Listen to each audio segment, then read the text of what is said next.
اللہ پاک نے حضور کو علم عطا فرمایا، حضور کا علم بے مثل و بے مثال ہے۔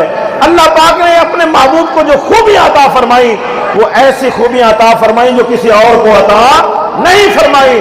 اس لیے اللہ رب العالمین نے ارشاد فرمایا تلک الرسل فضلنا بعضهم علی بعض، کہ رسولوں کی وہ جماعت ہے کہ ان میں سے بعض کو ہم نے بعض پر فضیلت دی۔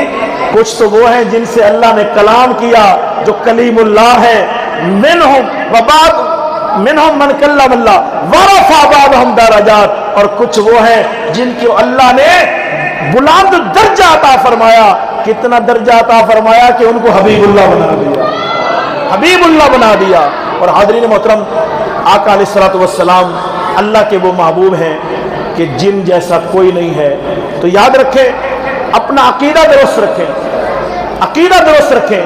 اللہ نے حضور کو جو علم عطا فرمایا ایسا علم کسی کو نہیں دیا۔ اللہ نے حضور کو جو حسن عطا فرمایا ایسا حسن کسی کو نہیں دیا۔ اللہ پاک نے حضور کو جو عادتیں عطا فرمائی ایسی عادتیں کسی کو عطا نہیں فرمائی۔ اللہ پاک نے محبوب کو جو بھی دیا بے مثل و بے مثال دیا۔ حاضرین محترم، الحمدللہ ہم حضور کا میلاد منا رہے ہیں، حضور کی آمد کی باتیں کر رہے ہیں۔ کتنے خوش نصیب ہیں کہ اللہ نے ہمارے دلوں میں حضور کی محبت پیدا کی ہے، حضور کی عقیدت پیدا کی ہے۔ تو اب ذرا میں آپ کی توجہ دلانا چاہتا ہوں، توجہ فرمائیں کہ حضور سید عالم صلی اللہ علیہ وسلم کہ ہم پر حقوق ہیں یا نہیں ہیں؟ جی، حضور کے ہم پر حقوق ہیں یا نہیں ہیں؟ کتنے ہیں؟ اللہ کے بعد سب سے زیادہ اگر کسی کے حقوق ہیں تو وہ حضور کی ذات ہے، حضور کی ذات ہے۔ ماں باپ سے بڑھ کر حضور کے حقوق، اولاد سے بڑھ کر حضور سے کے حقوق، جان سے بڑھ کر حضور کے حقوق، کیونکہ اللہ نے قرآن میں فرمایا النبی اولیٰ بالمؤمنین من انفسہم، کہ نبی مومنوں کے ان کی جان سے بھی زیادہ قریب ہے، جان سے بھی زیادہ حقوق ہیں۔ اور حاضرین محترم، جب اللہ کے محبوب کے حقوق اتنے ہیں تو بتائیں ہمیں حضور کے بتائے ہوئے راستے پہ چلنا چاہیے نہیں چلنا چاہیے؟ اور ہمیں سب سے زیادہ کس سے محبت کرنی چاہیے؟ حضور سے۔ جب حضور کی بات آ جائے تو بتائیں ہمیں اپنا مفاد دیکھنا چاہیے یا سب کچھ حضور پہ قربان کر دینا چاہیے؟ اپنا مفاد دیکھنا چاہیے، سب کچھ قربان کر دینا چاہیے؟ صحابہ کرام کا کیا طریقہ تھا؟ صحابہ کرام اپنا سب کچھ حضور پہ قربان کر دیتے تھے۔ ایک خاتون غزوہ احد کے موقع پہ، اس خاتون کے شوہر، والد، بھائی، بیٹا جنگ میں شریک تھے۔ جب مدینے میں افواہ پھیلی کہ غزوہ احد میں مسلمان ظاہری طور پہ مغلوب ہو گئے ہیں تو وہ خاتون گھر سے نکلی، راستے میں جا رہی تھی۔ کسی نے کہا کہاں جاتی ہیں؟ کہا احد کی طرف جاتی ہوں۔ کہا وہاں نہیں جاؤ، وہاں معاملات خراب ہیں اور تمہارے والد شہید ہو گئے، تمہارے والد شہید ہو گئے۔ اس نے کہا والد تو شہید ہو گئے، یہ بتاؤ حضور کیسے ہیں؟ حضور کیسے ہیں؟ کہا حضور تو ٹھیک ہے۔ کہا الحمدللہ۔ آگے گئی، پھر کسی نے کہا کہ تمہارا شوہر شہید ہو چکا۔ کہا حضور کیسے ہیں؟ پھر کسی نے کہا تمہارا بھائی شہید ہو چکا، تمہارا بیٹا شہید ہو چکا۔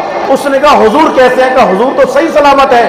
تو اس نے کہا الحمدللہ۔ دیکھیں سب کچھ حضور پہ قربان ہے، لیکن پھر بھی حضور کو دیکھ کر وہ کہہ رہی ہے کہ اللہ کا لاکھ احسان ہے جس نے میرے آقا کو سلامت رکھا۔ سب کچھ حضور پہ قربان۔ اور یاد رکھیں جو سب کچھ اپنا حضور پہ قربان کر دیتا ہے کامیاب وہی ہے۔ یہ دنیا کی زندگی سب کچھ یہی رہنا ہے۔ تو میرے بھائی یہ دور بڑا پرفتن ہے، اس دور میں سب سے زیادہ ضرورت ہے کہ ہمیں حضور سے محبت کا زیادہ اظہار کرنا چاہیے، اپنی اولادوں میں، اپنے آنے والی نسلوں میں حضور کے کمالات بیان کریں، حضور کی باتیں بتائیں۔ اور خاص طور پہ میں عرض کروں گا ہم اپنا اٹھنا بیٹھنا، اپنی شکل و صورت ایسی بنائیں جس سے حضور راضی ہو جائے، جس سے حضور راضی ہو جائے۔ اپنے چہرے پہ میں نوجوانوں سے عرض کروں گا حضور کی سنت سجائیں، اپنا لباس حضور جیسا پہنیں، اور خاص طور پہ حضور جو دین لے کر آئے ہیں اس دین سے مخلص ہو جائیں، اس دین سے مخلص ہو جائیں، اور حضور جو نظام لے کر آئے ہیں اس نظام سے مخلص ہو جائیں۔ یہ دنیا کے نظام سارے یہی رہ جانے ہیں۔ مجھے یہ بتائیں، ایک نظام وہ ہے جو انگریز نے بنایا، ایک نظام وہ ہے جو انسان نے بنایا، ایک نظام وہ ہے جو رحمان نے بنایا، اور وہ نظام حضور لے کر آئے ہیں، تو کون سا نظام بہتر ہے؟ کون سا نظام بہتر ہے؟ جو حضور لے کر آئے ہیں۔ اس لیے حضور کے نظام سے مخلص ہو جائیں، اپنی زندگی کا یہ معمول بنا لیں کہ انشاءاللہ ہم نے نظام مصطفیٰ کے نفاذ اور مقام مصطفیٰ کے تحفظ کے لیے ہمیشہ کوشش کرنی ہے۔ ہم نے ہمیشہ نظام مصطفیٰ کے نفاذ اور مقام مصطفیٰ کے لیے ہمیشہ کوشش کرنی ہے، اور انشاءاللہ ہم نے ہمیشہ قرآن کا دامن تھام کے رکھنا ہے، اور ہمیشہ عقیدہ اہل سنت پہ رہنا ہے، کیونکہ یہی وہ مقدس عقیدہ ہے کہ جس عقیدے سے ہمیں دنیا اور آخرت میں کامیابی ملنی ہے۔ بہرحال میں آپ سے عرض کر رہا تھا کہ اللہ رب العالمین نے ہمیں جو محبوب عطا فرمایا وہ محبوب بے مثل و بے مثال ہے، اس محبوب کی عادتیں بے مثل و بے مثال ہیں۔ اور حاضرین محترم، اللہ رب العالمین نے، اللہ کا شکر ہے کہ اس نے ہمیں محبوب سے پیار کرنے والا بنایا ہے۔ اب محبوب سے پیار کریں اور ان کے نظام اور دین سے پیار نہ کریں تو یہ بات ٹھیک نہیں ہے۔ مولانا روم نے لکھا کہ ایک دفعہ حضرت بی بی رابعہ بصریہ حج کے لیے مکہ جا رہی تھی، راستے میں ایک شخص ملا، اس نے کہا کہ اے بی بی میں آپ سے بڑی محبت کرتا ہوں، توجہ رکھنا بڑی قیمتی بات ہے، میں آپ سے بڑی محبت کرتا ہوں۔ تو بی بی رابعہ بصری نے اس کی تربیت کے لیے فرمایا کہ میری ایک بہن ہے جو مجھ سے بھی زیادہ خوبصورت ہے، میری ایک بہن ہے جو مجھ سے بھی زیادہ خوبصورت ہے، اور وہ اس وقت تمہارے پیچھے کھڑی ہے۔ تو اس نے جیسے ہی مڑ کے دیکھا نا تو بی بی رابعہ بصری نے ایک تھپڑ اس کو رسید کیا اور فرمایا محبت کا دعویٰ کسی اور سے دیکھ کسی اور کو رہا ہے، محبت کا دعویٰ اللہ سے، محبت کا دعویٰ رسول اللہ سے، ہم راضی کچھ اور کر رہے ہیں، تو یہ بات ٹھیک نہیں ہے میرے بھائی۔ اللہ سے مخلص ہوں، اللہ کے دین سے مخلص ہوں، اور حضور سید عالم صلی اللہ علیہ وسلم کی محبت کا تقاضا بھی یہی ہے کہ ہم اللہ اور اس کے رسول سے مخلص ہو جائے۔ اللہ پاک سے دعا ہے اللہ پاک میرے یہ کلمات قبول فرمائے، اللہ پاک ہم سب کو حضور کے دین کے ساتھ اخلاص عطا فرمائے، آمین ثم آمین، وما علیہ الا البلاغ المبین۔